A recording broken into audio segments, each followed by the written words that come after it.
The Call is brought to you by CMC Markets, a world-leading online trading platform for CFDs and shares around the globe.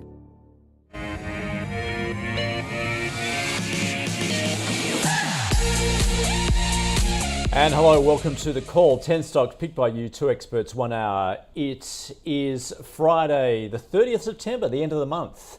And our guests today, Claude Walker from A Rich Life and Philip Pepe from Shaw & Partners. Welcome to both of you. Claude, Phil, good to see you. Of course, are you liking this volatility at the moment, Phil? I don't love it, but I guess it presents opportunities. I guess a complaint many people had over the past 2 years, they felt they'd missed some good stocks that had run pretty hard. So in some cases, it gives you an opportunity to buy some of those quality companies at lower prices. Of course, the outlook may have changed for some, but sort of if you were complaining you missed stuff a year ago, then maybe you get a chance to buy some good companies today at much lower prices. Yeah, Claude, how are you feeling about the current market then, given what's going on, particularly at a macro level, I guess, but to Phil's point, it does present opportunity, doesn't it? Yeah, I wouldn't say we're at the point of maximum opportunity at the moment. Actually, I just wrote an article about this, talking about the 10 signs that will really make me want to buy stocks. So not saying that I can pick the bottom or that I'd even expect to, but just trying to buy towards the more closer to the maximum point of opportunity than we are now. In terms of the volatility, this has been expected for a while now. We started talking about inflation way back in, I think it was November, December last year. Obviously, it turned out to be a bit harsher than some of us, including myself, thought. But nonetheless, there's been plenty of time now to prepare. It's months ago that I wrote about how the most important thing for a small cap investor is to have plenty of dry powder. And that's where I am. So I guess I'm ready. I'm preparing for a scenario where, markets do go lower. We get a lot more opportunities in small cap stocks, which just tend to be more volatile. They're going to be higher beta stocks. They're going to have bigger swings from their maximum PE ratio to their minimum PE ratio, and also maybe bigger swings in their actual operating leverage if they are the kind of company that has profit bounce up and down. Of course, I'm more looking for the ones with secular growth in their profit. All right, well, let's see if there's anything on today's list that you're interested in. The first 5 stocks we're going to be covering: Sigma Healthcare, CBA, NZME, Black Cat Syndicate, Southern Cross Electrical. And our stock of the day, A2 Milk. It will begin buying back 37 million shares. It continues to assess trading conditions prior to commencing the buyback. The dairy giant saying it has made a positive start to the year. First quarter sales expected to be marginally ahead of plan, reflecting the benefit of favourable foreign exchange driven by the depreciation of the Kiwi dollar. And taking a look at the stock as it's performing today, off around 1%, pretty much reflecting where the market is going. And Phil, I note it's saying it is listing those risks at the moment, just as far as COVID impacts remaining, supply chains, and obviously also as far as FX movements and commodity prices, saying these risks could materially impact expected revenue and earnings outcomes. How do you look at A2 Milk? And I guess particularly as far as its markets are concerned, because we know what's happened in China. Yeah, and that's the thing to add as well. They are selling into China. China is the birth rate is slowing, and that was one reason to buy A2 Milk in the past for the growth. You've got more brands, you've got higher production costs, and you've got the ongoing registration changes over there. The trading update this morning wasn't great. To say that we're slightly ahead of last year because of the currency falling, well, that suggests that operationally they've gone backwards, but on the translation, they're actually slightly up. So you don't buy companies necessarily because of a currency play, you buy it for the earnings growth. So for me, that was a pretty soft trading update. A long way to go, but still pretty soft. I would say you don't need to be there if it wasn't for the buyback. 150 mil, I think they've announced it starts in a week's time. That'll support the share price for a period of time if it's a genuine buyback and depending on how aggressive they are. But fundamentally, it's on fair value, roughly fair value compared to consensus estimates. You don't need to own it. If you did own it, you'd probably sell into the buyback over the next 4 to 6 weeks. Yeah, interesting strategy then. Claude, yeah, how do you look at the stock, particularly in light of the buyback? Look, I'm not against the buyback, but I'm not inspired by it either. The reason for that is that essentially, as an investor, I'm trying to buy shares that have some sort of, long-term tailwind that's blowing in their favor. Now, a few years ago, I would have argued that included A2 milk, because if we wind the clock back a few years, we're having increasing trade between us and China. We were having the Daigou coming over here in Australia and cleaning out the shelves from A2 milk. And obviously the brand power was amazing. And that was really driving their profit growth, them and Bellamy's. Of course, you'll remember when they were just amazing stories where an Australian company had been able to so effectively and safely get money out of China. That is no easy feat, right? Half the companies over there, they've got their profits over there and they can't bring it back to Australia. Or, Foslock is a good example of where they're never getting that money out.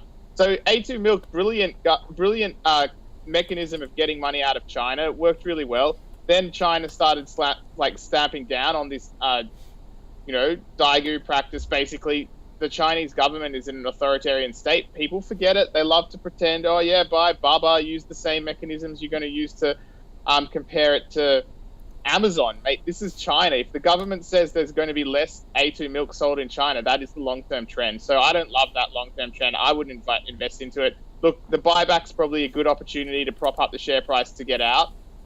So definitely not one for me, just because I'm looking for long-term tailwinds in my investing. That's really one of the golden rules I do have. If you're holding it, what do you do with it? I mean, personally, I'd be, I'm not saying panic and sell, but I'm definitely not saying that I would hold that in my portfolio. I think the buyback's a good opportunity to calmly try and get a decent price for your shares. I don't see the long-term argument for holding this business. Okay, fair enough. That is the assessment of A2 Milk. All right, let's get into the stocks as picked by you. The first one, Sigma Healthcare. Nick wanting to know about this. In fact, losses at the pharmaceutical wholesaler widened over the last half as it considered sort of the inventories it has and also its asset write-offs. Claude, we did see revenue up 1.8 thereabouts in the first half. A lot of that driven by, I guess, people just getting out there into the chemists and buying those rapid antigen tests. So what's your view of Sigma? Well, so Sigma is actually an interesting one for me, because even though I don't own shares in Sigma, I actually own shares in a competitor called EBOS Group, and I have for quite some time. Talked about it many times on Ausbiz as well. And I'm looking forward to what Phil says on Sigma, because he knows Sigma a lot better than I do. But from my perspective, the Sigma's inadequacies is part of the reason that I've been a happy holder of EBOS Group, which is, of course, a competing company that actually now serves Chemist Warehouse. I believe once upon a time, Sigma had the distribution for Chemist Warehouse. I may be wrong on that, Phil, I'm sure can clarify. But look, these guys have been real losers. That's not a reflection on the current CEO or CFO, who are both new and enacting a turnaround. You can find articles back from 2020 with Sigma boasting about how they had a new pharmacy order system thanks to SAP. Well, as I have seen many times in listed companies, they got SAP'd. And 2 years later, they're talking about they're stabilizing their pharmacy order system. 2 years later, that's like, hey, turnaround is going. We're finally getting the ERP system going with SAP. And look, obviously, this has just been a joke in terms of how they run their business. And now they're trying to do a turnaround. And that's the story.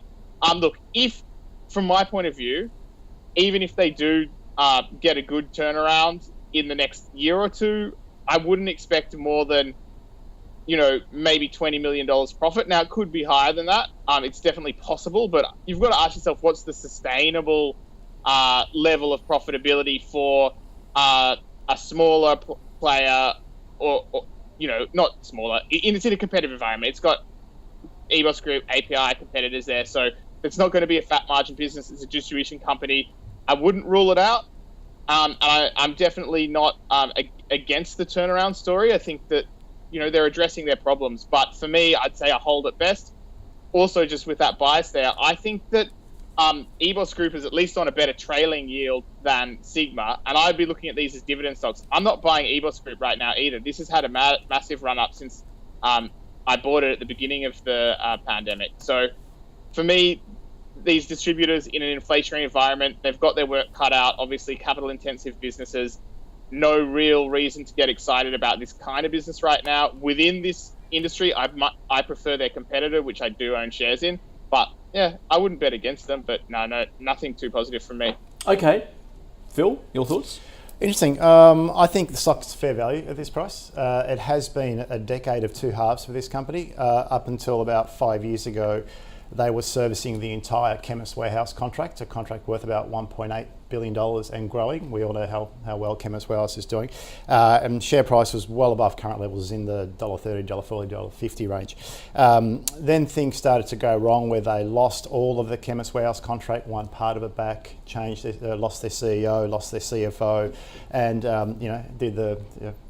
in hindsight, which is a clear warning, implemented the SAP Enterprise Management System, which is, it's a great system, but it takes a while. It's quite complex to put in place, and it costs them revenue, as it sometimes does. So in January, they had no CEO, no CFO, losing revenue because they couldn't get the inventory out the door. They couldn't service their customers, so everything was going wrong. Share prices around 40 cents or so.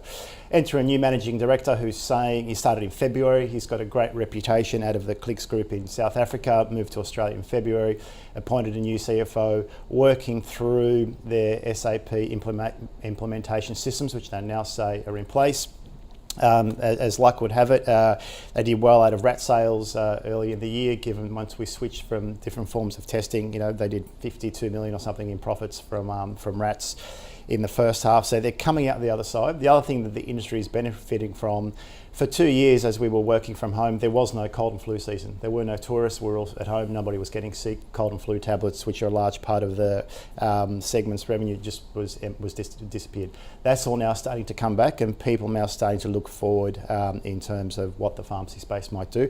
EBOS is the market leader. EBOS has benefited from the problems that Sigma has had. EBOS has benefited from the problems that Australian pharmaceutical industries has had. They are now owned by Wesfarmers. So I guess part of the thesis on Sigma is, given that Wesfarmers came and bought API, will someone come and buy Sigma, given that clearly healthcare is a good growth space. So for me, all that's now in the share price. You can actually buy EBOS at a lower multiple than you can buy Sigma at the moment. Probably argue both are fair value, like what Sigma does, but it's a hold at the current share price for me. Okay, pretty much reflecting what Claude had to say there.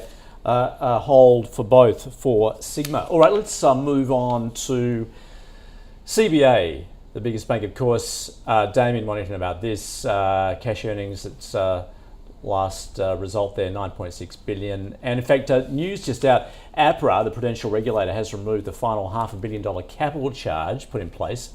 That was put there initially because of previous governance and conduct failings. And just noting there too, as far as its dividend yield, just over 4%, slightly lower than the other big four there, Phil. So how do you view CBA? Look, it's one of the biggest companies in the market for a reason, and it's a good barometer, and its benefit at the moment is it is one of the biggest, and liquidity is in its favour. I think it's a hold, A, because of the dividend yield, and B, it's not quite very expensive. It's 16 times forward PE. We all know interest rates are rising. We know home loan growth will slow. They are exposed to home loans. We know we expect bad debts to rise as people roll off from cheap loans to more expensive loans. I think that news is out there, and that's in the price. Its major benefit is it's done what it's done for a long period of time. International funds who come in and out of Australia will always buy the more liquid companies first, micro caps, small caps last. So I think CBA is a genuine hold, given that the negative news is in the price. You get the 4% dividend yield, and when we eventually recover from whatever downturn we're heading into, I think CBA will rebound over the medium term. How, in your view, how does it stack up with the other three? It's not the cheapest. I'd say Westpac is the cheapest. It's got a cost out story as well. It's probably the highest quality of the four, so it's quality over valuation at this point in time. But it is a hold. Claude? Well, I'll just riff off what Phil said then.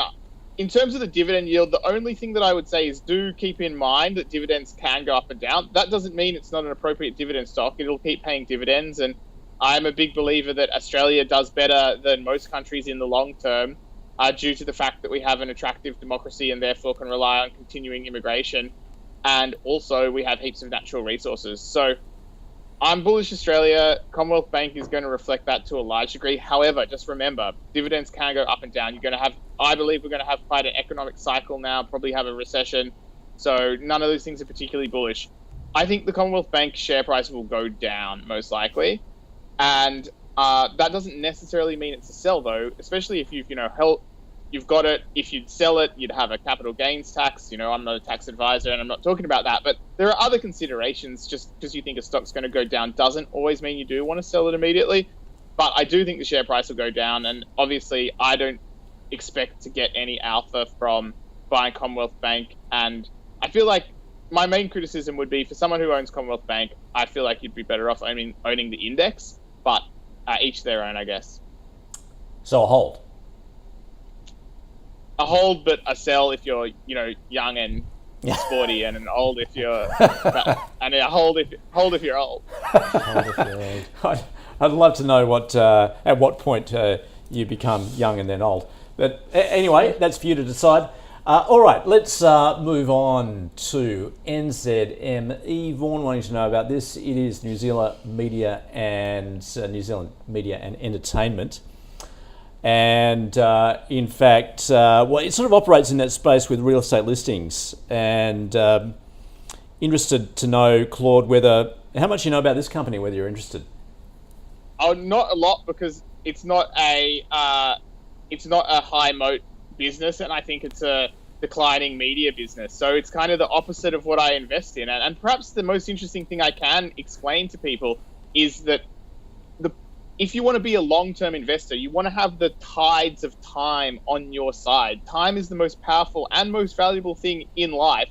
And yeah, there might be an opportunity for a dying company or a slimming company to get too cheap, and then you buy it, and then they run it for cash a bit and pay a big dividend, and that pops it back up. And you can make money by buying it too cheap and selling it reasonable, for example. But that is actually necessarily a high turnover portfolio strategy. That's a lot of work. You got to keep running the numbers. Oh, is it cheap now? Yes, it is. Okay, now it's a sell. Got to take my money. Look, I'm not opposed to that kind of trading, but in terms of my main game, and especially, I think it's better to be in the long-term mindset now, because we are actually beginning to have negative sentiment in markets. We are going into arguably recession. During these times, that's when you want to pick up the really high quality companies that you can just end up holding for many years. Because as an investor, if you've been investing long enough, you'll know the power of having a multi-year, multi-bagger. It can actually really drive your returns out. And that's what individual investors can do, because you can have the sentiment just to buy and hold long term, but you need to do high quality companies. That's why probably Phil can give us more of a deep dive on this one, but that's why I would say this gets deleted from my potential list of buys, just because that long-term media tailwind, media is getting disrupted. I work for a media organization, and all of that share, my subscription revenue comes from old media, and that is the same as everybody else who's revolutionizing this space. So that's why I'm not that interested. Yep, I know what you're talking about. It is a crowded space and it is changing so rapidly. So Phil, how do you look at it then? I like it. I actually think it's a buy. 7 times PE, 7 times dividend yield, share buyback in place. I think they paid a special divvy. Media is getting disrupted, but there's different forms of media. They operate in print and online news. They operate in radio. They'd have some property, but they also have streaming in iHeartRadio. And they've got big market shares in the markets they operate, over 40% in 2 of their markets. Now, there's not a lot that can displace radio. If you're driving in your car, you're listening to the radio, listening to the advertising, you're hopefully not surfing the social media on your phone. Or a podcast, but they offer a podcast Yes. as well. They do podcasts as well. Yeah. I have podcasts. Check out Baby Giant. That's a good podcast. You can listen to ausbiz podcasts. Good stuff on the car. So that's you can get exposure through iHeartRadio. So they do they do own some content. They do have various ways of getting the consumer that content, and they're coming through COVID. So they are exposed to the New Zealand economy, and like everyone else, interest rates are rising over there. But they're coming out of the post-COVID lulls, and they've got reasonable operating leverage and are spinning out a lot of cash. So I think they've got some levers they can pull, and they have been pulling it. New print newspaper subscriptions are going out the back door. We know that, but online, people like their live news online. when they can get it, because you can't always stream a podcast. So I think any good news, any bad news is already in the price, but the company's got a reasonably positive near-term outlook, and it's not expensive. So I actually think it's worth a look. Certainly at the current share price, it's a buy from me. All right, good one. That's a divergence of opinion for NZME, which we like. All right, let's move on to Cat Syndicate. Philip, wanting to know about this. I'm assuming it's not you, Phil, but anyway, you're going to tell us about it because it is in the gold space in WA. Maybe more of an explorer, but of course we know how difficult that has been, given what's happened with the gold price at the moment. Yeah. Although some saying perhaps we're going to see a turnaround around now, particularly if we start heading into recession, but it's also coming down to that US dollar and also those where those bond yields are at the moment. And then, of course, you've got the costs, I guess, of in that space as well. So, Cat Syndicate, what are your thoughts? Look, I like it because it's in WA, but it's a sell from me because it's just too small in this market. It's around 65 mil market cap, it's quite illiquid, and gold is falling. Gold is supposed to be an inflation hedge, but it's fallen from 1800 to 1650 or so today, and production costs are going up. If you look at what the larger miners are saying, their production costs are going up, and the main commodity price is falling. So for me, now is not the right time to own a speculative gold explorer that's a micro cap. I think it's still bleeding a lot of cash. I would park it for the meantime because it will follow the gold price up, and at the moment the gold price is falling. Has the double negative that it's an illiquid gold explorer, so it's two reasons why it may struggle to outperform in the next. Okay, so this is a small end. Do any of the big gold companies interest you at the moment? And they're looking cheap.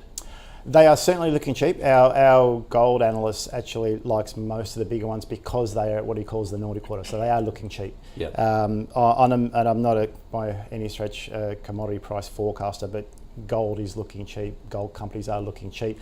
Those who are already producing and those who are already the low cost producer based out of WA are worth a look for the patient investor. Indeed. Claude, what are your thoughts on Cat? Well, with regards to what Phil said about Cat Syndicate, I just think he nailed it. And anything I'm going to say on top of that will just take away from the overall message. So agree with him on that one. All right. Well, okay, then give us your thoughts on the gold sector. So I've essentially, similar to many people, I've considered gold to be an inflation hedge, but it's not been acting like that. And I wonder if there's actually a long-term tailwind at one of those massive movements in the zeitgeist, which is meaning that Bitcoin and other cryptocurrencies is taking some of the place of gold. And that makes sense, given that both of them are sort of considered non-government controlled stores of value. So if that's the case, then that's long-term tailwind against gold. And so as a result of that, I have changed my view on gold as being a good inflation hedge and more cautious of it generally, and not really that interested in the sector. Yeah, those gold bugs, though, convinced there will be a turnaround. Depends on when, though. As you say, Phil, you've got to be patient at this point. All right. Let's move on to Southern Cross Electrical. Matt wanting to know about this. It's, obviously electrical, instrumentation, communication, maintenance services company. Claude, what are your thoughts? Yeah, so I guess there's some features of this business is that it's a services business that therefore earns quite low margins. So that is what has kept me away from it historically. Having said that, these guys are big and they've got a fair bit of scale, and as we've seen them be listed over a fairly long listed life, we've seen them grow that scale. And, it seems the last results seemed pretty good. And these guys, by the way, the share price dropped recently because it went ex-dividend. They pay a good dividend yield of, I believe it's fully franked and over 7%. So you're probably looking at, in my opinion, if you really have a little bit in your portfolio for a good dividend stock, then I believe this is hard to kill as an idea. Like, obviously, it's a smaller cap, it has lower margins, therefore it's a little bit more vulnerable, say, if labor costs go up or inflation drives up their costs. If they don't get it right with all the way their contracts are structured, that can end up hurting them. So can be some vulnerabilities in this kind of business. It's not the kind of super resilient, high quality business that I tend to favor.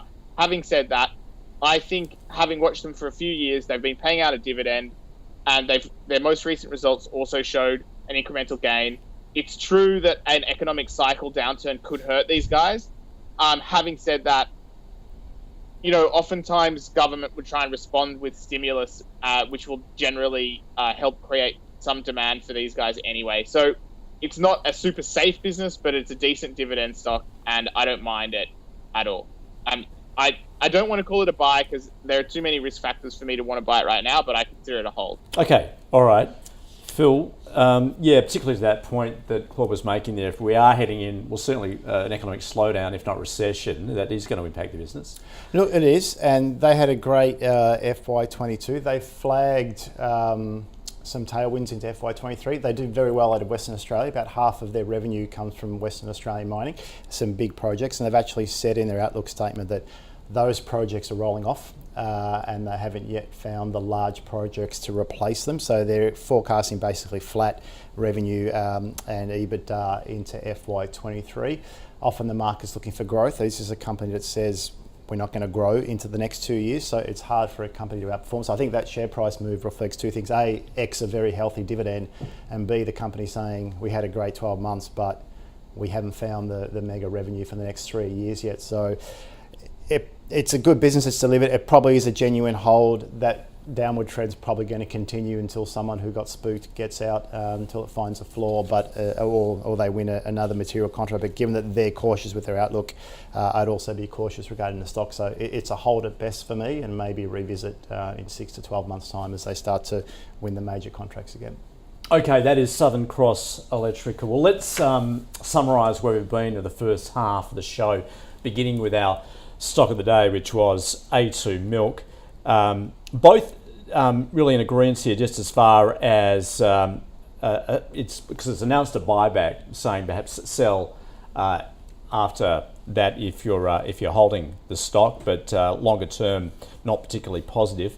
Sigma Healthcare, the first one as picked by you, a hold from both. In fact, both also looking at EBOS Group, Claude pointing out that that's probably preferential at this point, but Phil also saying fair value. CBA, the big bank, a hold. Phil saying not expensive. Claude saying, depending on how old you are, interesting call, saying if you're an older investor, probably hold it. If you're a younger one, why would you bother? There's plenty else to buy out there, so you put a sell on it. NZME, a no from Claude, a buy from Phil, seeing potential growth there. Black Cat Syndicate, it is in the gold space, so we know that's difficult given where the price has been. So both have a sell on it, given it's a small explorer. And just finally there, a hold from both on Southern Cross Electrical. All right, now of course we have our own high conviction fund here, which is picked by our investment committee. The latest episode of that meeting is live here to watch at ausbiz.com. So let's check in on the portfolio update. This is we close out the quarter, of course. So heading into September, Universal Store, NextDC, the Lottery Corp, ResMed and Oz Minerals were removed. Karoon Energy, Boss Resources, Washington H. Soul Patts, Premier Investments and South 32 were added. So let's check the performance so far. Down 1.6% on a cumulative return basis since its inception at the beginning of March. Keep sending in your requests. Keep the call switched on to see which stocks our committee will be looking at next.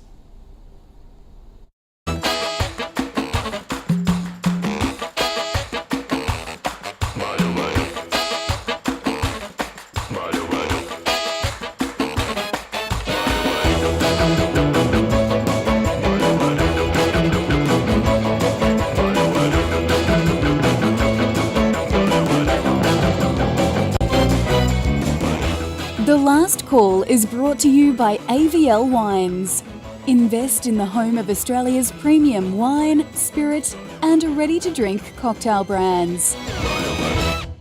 All right, the second half of the show, we're going to be taking a look at Kip McGrath Education Centres, hipages, Air New Zealand, Fluence and Australian Agricultural Company. So, beginning with Kip McGrath, And Albert wanting to know about this. It is education and a tutoring business it's concentrating in English-speaking markets. So obviously Australia, New Zealand, US, UK, and South Africa. It is one of the favourites from Luke Winchester, in fact. But Claude, I'm going to start with you. And I'm just looking, the share price has tumbled just recently. Why is that? Well, I think that this is exactly what I was talking about at the beginning of the show in terms of this is a small cap stock, a genuinely small cap stock. Like, not many funds own it, a couple of small cap funds own only, and it's quite illiquid. So when you do have these risk-off sentiments, these are the stocks that can get quite fundamentally cheap. Now, I own this one for full disclosure, and I ran the numbers this morning because it was down 6% this morning. I guess not on much volume. It traded at 75 cents just before the show. So I was actually looking at it there and I was thinking, look, actually that has crossed into my undervaluation from it, from what I can tell. But I think in order to understand why it might be undervalued now, you have to understand where it is in its story. And it has, over the last couple of years, been buying back certain franchisees. And these they need to collect a cluster of franchisees around a corporate center, usually one that's like in maybe a shopping center or something like that, to try and get some economies of scale there. So, for example, they have to have a manager in, but they need a manager to be able to manage multiple locations, not just one. So there's very physical reasons why, as they've collected over the last few years up to, I think, double-digit kind of stores that a company owned, and those are turning over supposedly into profitability. So we did see a little bit of an increase in profit in the last year, and not much though. Actually, now it's supposedly poised to make a profit from those corporate scores. So if you believe that, you can factor in a little bit of profit growth, at which point maybe the share price and the 2.5% dividend yield doesn't look so expensive. Longer term, they've also bought this business, Tutorfly, which is more based in the USA. And again, these kind of activities have been a drag on profits. It's still quite a small company, only $1.9 million in profit in the last year. So obviously just, buying a company and going overseas and all of that kind of thing does bring some risk and some dampening of profits. And that's what the CEO, Storm McGrath, who's the son of the founder, he is ultimately risking, some of the company's welfare on these growth initiatives. And if that works, then I think that it will prove to be quite overvalued. Personally, I would love it if they do focus on just getting those stores singing along right now. They've had a couple of years of building that up now, and it's supposedly at around break even. So I'm hoping that they don't open any more corporate stores in the next year or so, and that they start to let that profitability come through. However, at the end of the day, the McGrath family definitely own and run this company, and they'll be making the decisions in the direction. At least they own a lot of shares. You can know that they are aligned with the long-term welfare of the company. So you hold it. What are you doing with it then? I hold it. I do. Well, so I already have a decent position in this. So I'm personally haven't bought today, and I'm probably not going to buy. But if I didn't buy any shares, if I didn't own any shares in Kit McGrath, I would actually consider, 76 cents, 80 cents, a decent price for a long-term patient holding. You've got to wait until this corporate store network starts getting more profitable, which I'm thinking will be in the next couple of years. But until then, at least it'll pay a little dividend. I don't think it'll be too bad a stock. Like, I trust these guys as a business, but obviously being a smaller company, investing in growth, it's not guaranteed to win. The idea of a small cap investor is you invest in a number of these and some of them work long term. And when they do, you can get great uplift. Okay. Phil. I like it. I think it's been a victim of portfolio rebalance, people selling small caps, people selling pre-profit companies to focus on more liquid companies. Add to that, they have an exposure to the UK. I think it's about 40% of their revenue comes from the UK. The Aussie is strong against the pound, so on the translation, that's a headwind for them. But they provide what I would regard as a largely non-discretionary service in tutoring. We're sending more and more children to school. There's less people going to trades, more people going to university. Yeah, it's not completely non-discretionary, but it's probably not the first thing. Tutoring your kids, educating your kids, probably not the first thing you give up as things start to slow. So I think there's some resilience to their revenue. And I think it's a good, attractive, long-term opportunity at this price because they provide effectively an essential service. So I think it is a victim of a September quarter rebalance and may well rebound this year or next year as it finds a floor. But I think a good long-term entry position at the current price. Calling it a buy. Calling it a buy. Interesting, your point there of being non-discretionary. Being a parent myself, I don't know any family that doesn't have tutoring at the moment. Even if you're doing well in a subject, it appears the kids still want to get ahead. Well, it's very competitive. I mean, Yeah. not everyone can afford tutoring. It depends on which suburb your kid goes to school. But you'd probably give up the meal at the local before you give up your, well, hopefully you do, before you give up your kids' tutoring. I certainly would. Or maybe you would reconsider any sort of work that needs done around the home, which brings me to the next stock we're going to take a look at. HiPages. Neil wanting to know about this. It is the online platform and software as a service provider that connects consumers with tradies. And Phil, it's actually stock has halved essentially over this year. Yeah, the S word, software. If you're a software company, you've probably, to be down 50%, you're probably outperforming. There's some software companies probably down closer to 80%. Once a much loved sector, now again not making profits. If the sector's not making profits, people are willing to sell. It's the new norm. We're all using apps for everything. It is a competitive space. There's HiPages, there's Airtasker, there's Facebook Marketplace. There's also a shortage of labour because full employment. So, you know, how do they attract people on their platform to do the jobs that consumers want to do? Some of their revenue has been linked to jobs around the house. As property values start to fall, you might start to improve them less, but there's always demand. So look, I like what they do. I just think it's a competitive space. It's not overly cheap. It's a hold for me. It's not a must own, not expensive, but it's a genuine hold. Yep, but as you point out, it is certainly a competitive space, and maybe they'll be squeezed as those economic conditions tighten. So, Claude, what are your thoughts? Well, I largely agree with what Phil said, and I was, very interested to hear some of the moving parts that he thinks could affect it. However, I consider the same moving parts and come out with a little bit more of a negative point of view. I just think that this trend that we're talking about of the market selling, I guess, the loss-making or not yet profitable stuff, that still will continue. So I'm more interested in holding shares in the more speculative or smaller companies that are at least proven profitable. And these guys aren't quite there yet. They got tantalizingly close, but they're not quite there yet. And also, they're still burning cash. So to me, they still form into that cash burning category. And indeed, their cash went down from 30 million to about 11 million in the last year. So because of that, I really consider them in that least attractive basket of opportunities to own right now.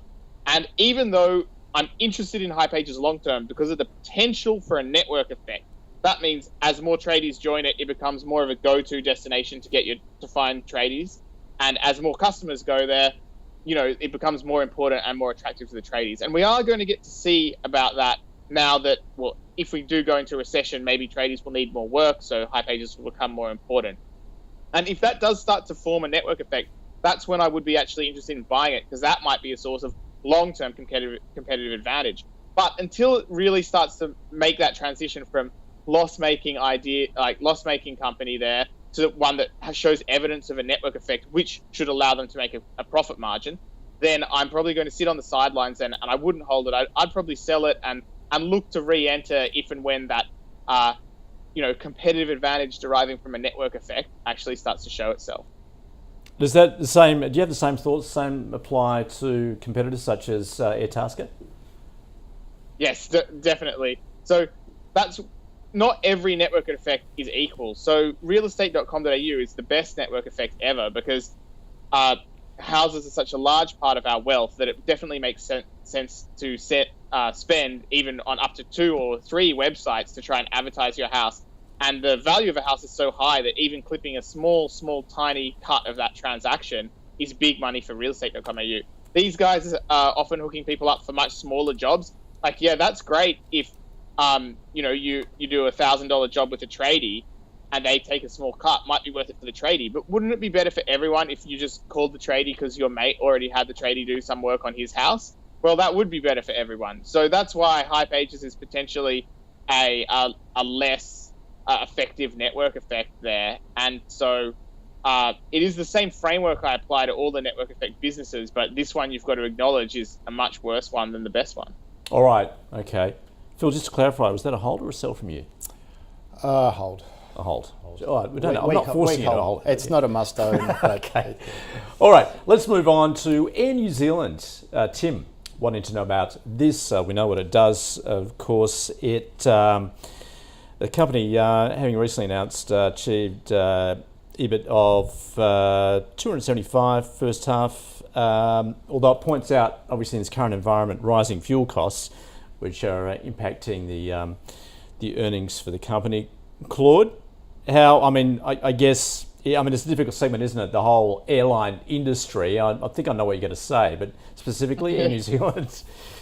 Yeah. Okay. So, first of all, you have to let me say my bit about this kind of business. Look, it's everything I don't look for: capital intensive, cyclical, discretionary, and also probably having even though it's got a short-term tailwind because suddenly everyone can travel again, right? That's the obvious thing. It's rebound back to normal, blah, blah, blah. Well, obviously, we don't know if it's actually just a huge spike because of 2 years of pent-up demand of travel, or where we'll actually end up in terms of the long-term trajectory with travel.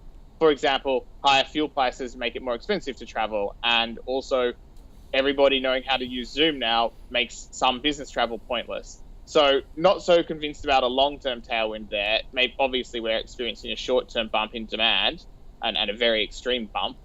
But then Air New Zealand has done really well out of the fact that other airlines weren't flying to New Zealand. There was so few international flights, but New Zealand itself still needs to get all that cargo from, and oftentimes the best way to get it is through the air. On top of that, the shipping prices have gone up massively in the last year. So that has also incentivized more air cargo for New Zealand. And they were up 30-something% to over $1 billion for their cargo business. Now, I think that's going to unwind in the next little while because A, I think shipping rates are going down, and B, if other airlines start flying into New Zealand and as there's more passenger travel, that will, I think, because they put cargo with some passenger planes, or at least there's some sort of impact there. So I think that's going to go down. So overall, it's just not the kind of business that I would sign off on.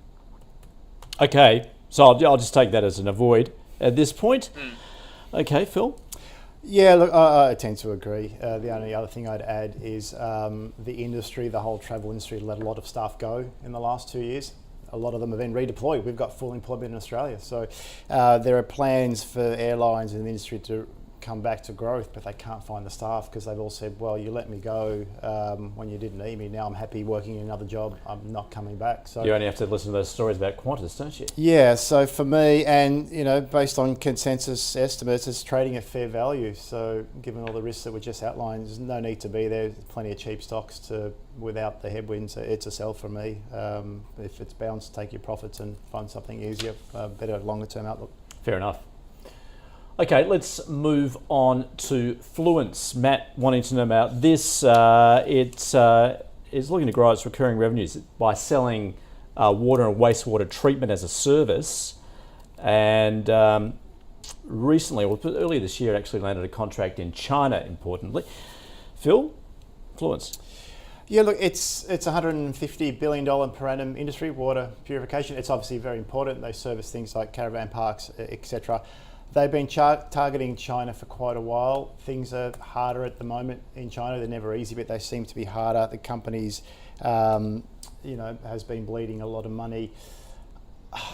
For me, it's too soon for this stock. And again, what we said earlier about the market focusing on more liquid, already profitable companies, it's just too early. I don't want to call it a sell, but it's like you've got time on this one. As you can see, despite some positive announcements, share price hasn't really moved.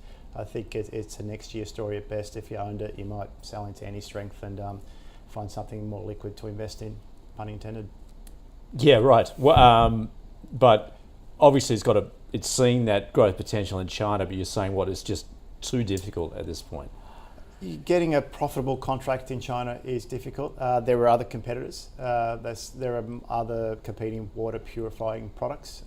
Is theirs necessarily better than the competitors? Often you'll go for the cheapest option.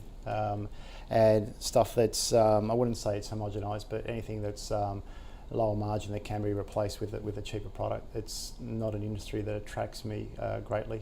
The barriers to entry aren't that high. But you're saying eventually it will, because you look at the long term here as far as water treatment across the planet, it's going to be critical. Yeah, we need a solution. It will come. That doesn't, and as a consumer, we will benefit from it.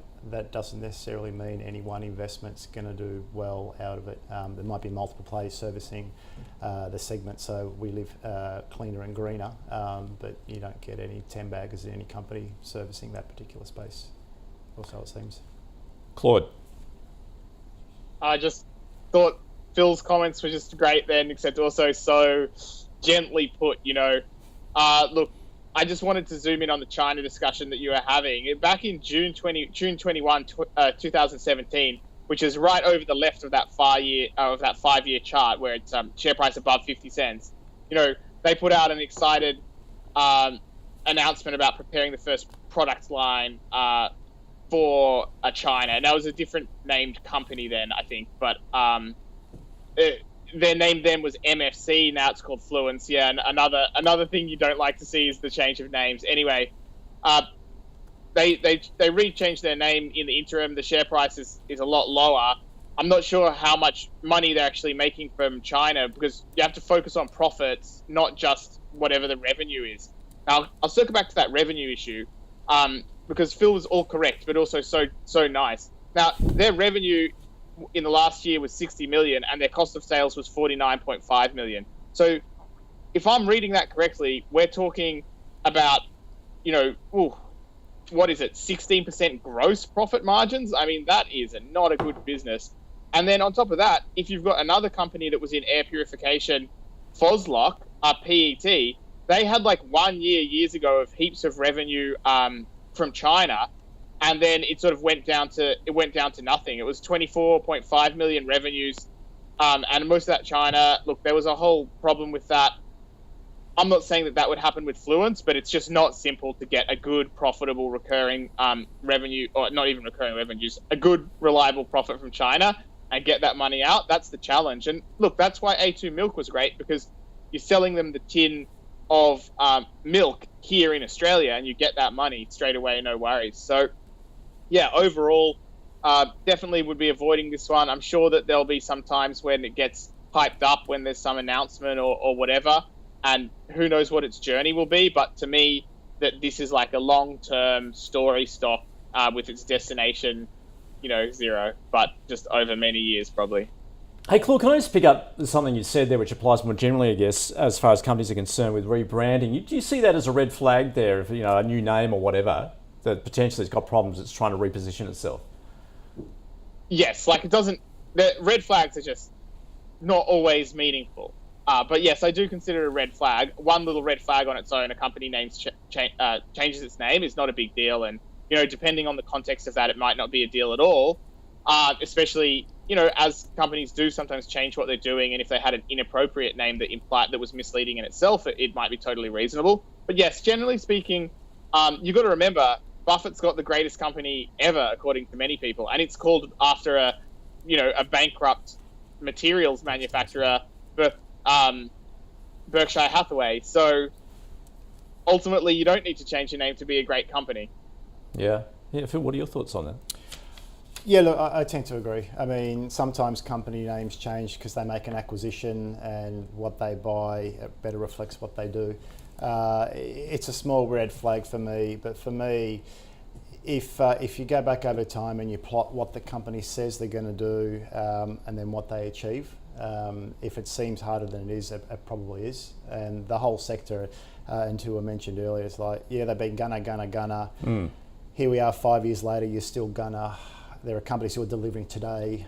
In this market, let's focus on those delivering today, not those who are gonna. Because with interest rates going up, cost of capital is going up, patience is wearing out from an investor's point of view. Greater certainty is more rewarded today than greater risk, I think. All right, let's round it out. Our final stock is Australian Agricultural Company. Marty wanting to know about this. It is Australia's largest cattle company.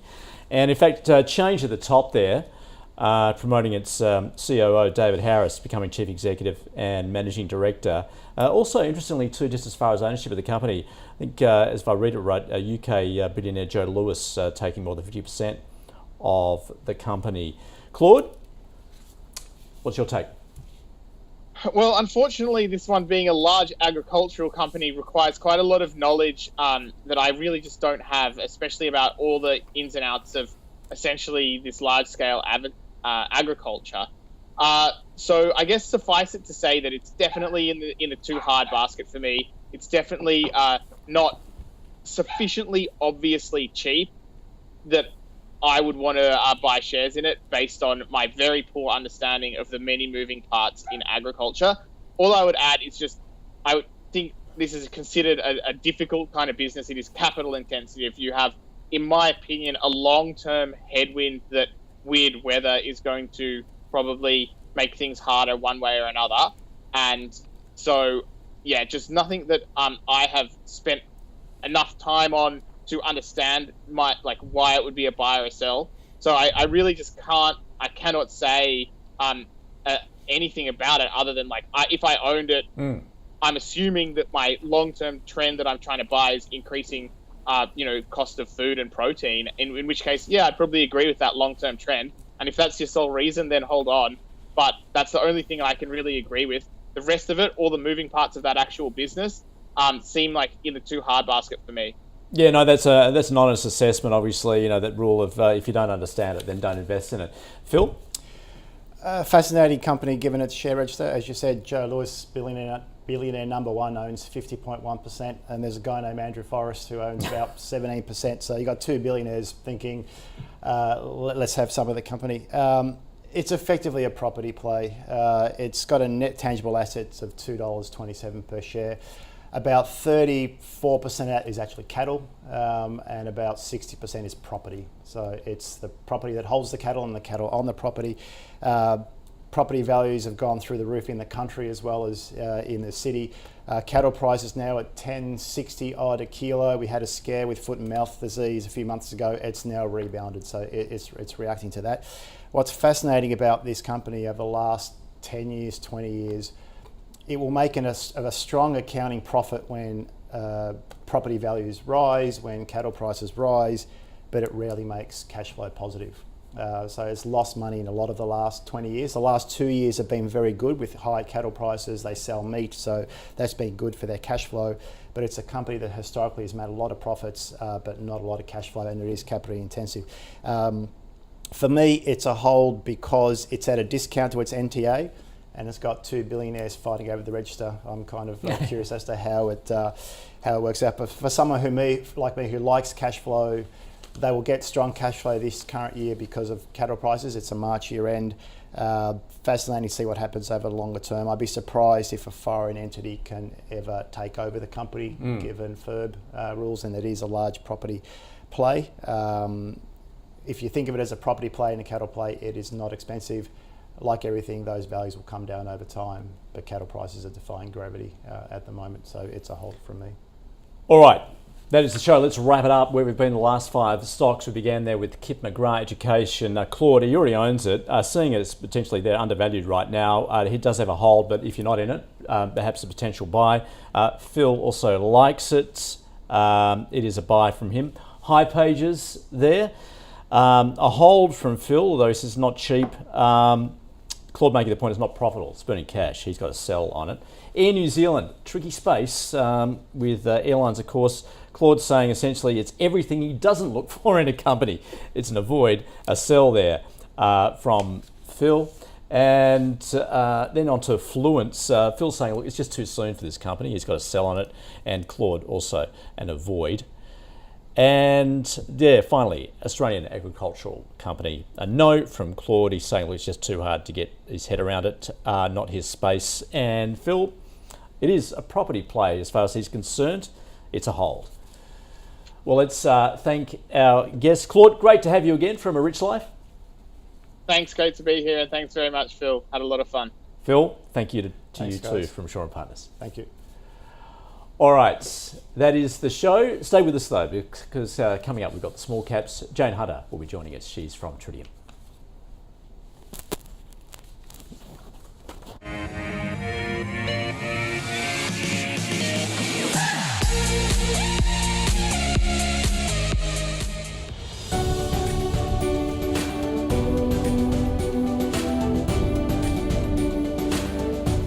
The Call is brought to you by CMC Markets, a world-leading online trading platform for CFDs and shares around the globe.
G'day and welcome to the Small Caps on this September 30th. I'm your host, David Scott. Thank you so much for your company. Today, we'll be having a chat with Jane Hunter, Tritium Chief Executive, on the rollout of fast-charging EV stations in WA. Some pretty big news there, particularly when it comes to the outlook moving forward. Before that though, let's get a quick look and see how the local market's faring on this final day of the September quarter, and it's a bit of a meh, not the best end of the month nor the quarter.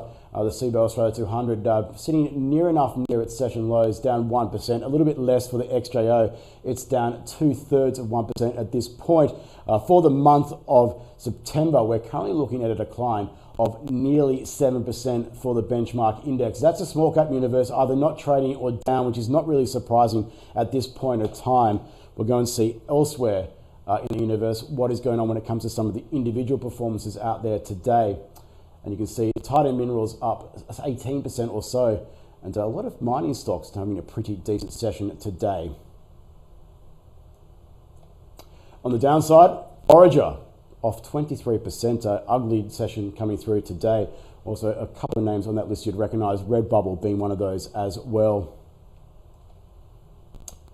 Well, let's get straight to some of the news out there today. There has been a little bit in the universe at this point of time.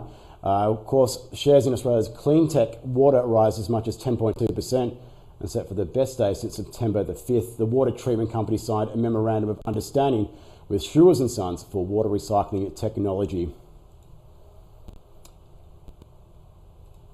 Well, let's get to our C-suite interview of the day. Jane Hunter, Tritium Chief Executive, standing by right now. Jane, welcome to the program. For those of you not aware of what the company does, give us a bit of an elaboration of how you're going to make your money. Yeah, thanks for having us on the program, David. Appreciate it. So Tritium makes DC fast chargers. Those are public chargers for electric vehicles, and they're needed if you ever need to charge while you're out in public, because the AC chargers, which are slow chargers, can take 8 to 12 hours, even up to 22, 24 hours to charge your car. So we make the ones which are complex pieces of power electronics. They're not a commodity. They're an advanced technology, and they sit alongside highways and in metro areas to charge your car up rapidly. So Jane, when you say fast charging, that's one of the big impediments that we've seen recently in the adoption of EVs in the country is the speed that it can get your battery recharged in your car. How quickly does the technology allow it at this point? So if you have a car that can take our rapid chargers, they can charge currently faster than the fastest vehicle. So the Porsche Taycan is one of the fastest at the moment. It can uptake about 270 kilowatts. We make a 350 kilowatt. So if your car, say you're driving a Tesla Model 3, you could charge at one of our 350 kilowatts in just under 10 minutes, maybe 7 to 8 minutes you could fill up your car. But at the moment, the pace of the chargers is outpacing the batteries in the fastest cars. What is the implications when it comes to battery life from fast charging? Is there anything that we should know as consumers? Look, if you're going to constantly charge in an ultra-fast charger, it will degrade the battery over a period of time, as opposed to charging slowly and trickle feeding at home.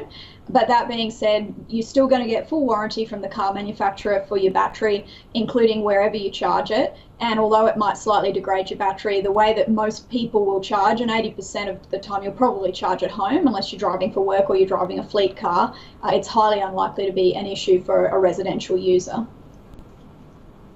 One of the other things that have held back adoption at this point in time is infrastructure in place, but you're looking to go and change all that. Give us a sense as to this rollout of an infrastructure in WA that you're looking to go and put in place that was announced this week. Yeah, I mean, it's really exciting to see the WA government starting to put aside some money for EV infrastructure. And the first piece of the pie is 4.1 million that they've dedicated to having 98 chargers at 49 different locations. So there'll be one fast, one slow charger at those locations. We're providing our 75 kilowatt chargers as the fast charge portion of that. And I think overall they've dedicated about 43.5 million to boost EV charging across the state. Now, generally, we prefer the private sector to deal with EV charging. Where it becomes necessary for government to get involved in EV charging is where you've got vast distances, as you do in, say, WA, North Queensland, the Northern Territory, and you're going to have places there where it's just not, you're not going to have sufficient utilisation for the private sector to make money out of it. So those kind of black spots need to be infilled by government, and that's what's occurring in the UK, in the US, and now it's great to see it happening here in Australia. Tesla, you mentioned it earlier on, it's now in amongst the top 10 models being sold in this country, really giving a sense as to what we're starting to go and see. There's a real fast adoption that's starting to go and take place from a low level. When it comes to demand for charging stations, that surely is going to go and lead to a lot of inquiries about your services. What are you seeing at this point in time? Yeah, look, most of our revenue is made overseas at this point in time. So back in 2021, fiscal year 21, we made 43% of our revenue from Europe, 43% came from North America. Last fiscal year, I believe it was something like 39% from North America and just over 40% for Europe. So Australia remains a small market for us. The Asia Pac made 15% of our revenue in FY22. It's not a huge market. Most of that market is Australia and New Zealand. And it won't be the reason that Tritium's successful or not successful. If we went back 2 years in 2020, 70% of our revenue came from Europe. So we're actually an exporter. We bring euro and US dollars back into Australia. It's a great example, an Australian company listed on the NASDAQ bringing foreign currency back home into Australia. Yeah, I hope you're unhedged as well at the moment. That'll be really helping the bottom line. When it comes to the growth avenues moving forward, you mentioned Asia Pac, 15% or so at this point in time. There's a lot of adoption taking place in that market and probably not as mature as, say, the European and US markets at this point in time. Where does the other growth drivers come forward from here? Yeah, look, for us, Europe remains a huge market. It's the oldest market, and as you know, they've had a lot of very favourable legislation in terms of setting emissions targets, in terms of rolling out funding for electric vehicle charging, in terms of subsidies for electric vehicles. So that's the oldest and most mature market. North America, I believe, is about to go absolutely gangbusters because they now have the bipartisan